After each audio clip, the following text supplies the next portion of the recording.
Bonjour, aujourd'hui, le ver. Heureux l'homme qui trouve son plaisir dans la loi de l'Éternel et qui la médite jour et nuit. Il est comme un arbre planté près d'un courant d'eau, qui donne son fruit en sa saison, et dont le feuillage ne se flérit point. Tout ce qu'il fait lui réussit.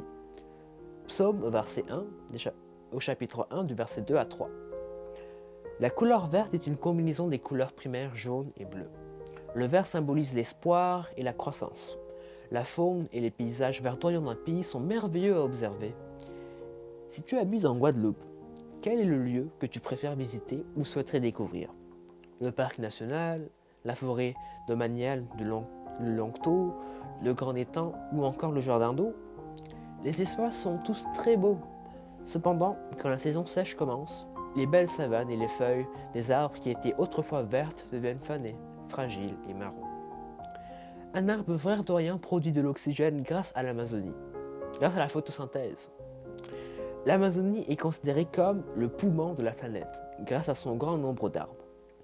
La forêt amazonienne couvre une superficie de 5,5 millions de kilomètres carrés, soit l'équivalent de la moitié de la superficie totale de l'Europe, ou encore 10 fois la superficie de la France.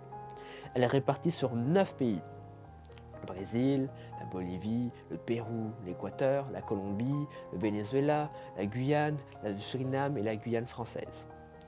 Malheureusement, durant l'été 2019, une partie de l'Amazonie a été touchée par les feux.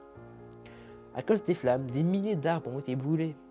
L'exceptionnelle faune et la riche flore de cette région furent largement affectées.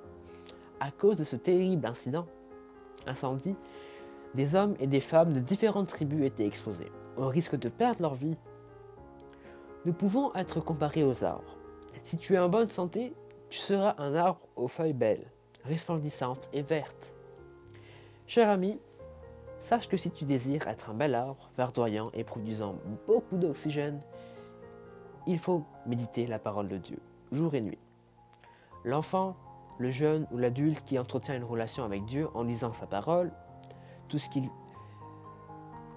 qu'il fait réussira. La parole de Dieu nous permet de faire de bons choix.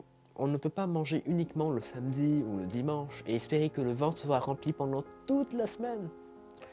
De même, le chant qui suit nous encourage à lire la Bible chaque jour. Lis ta Bible, prie chaque jour, prie chaque jour, prie chaque jour. Lis ta Bible, prie chaque jour si tu veux grandir. Si tu veux grandir, si tu veux grandir. Lis ta Bible, prie chaque jour si tu veux grandir. Extrait de Naomi Doe. Bonne journée.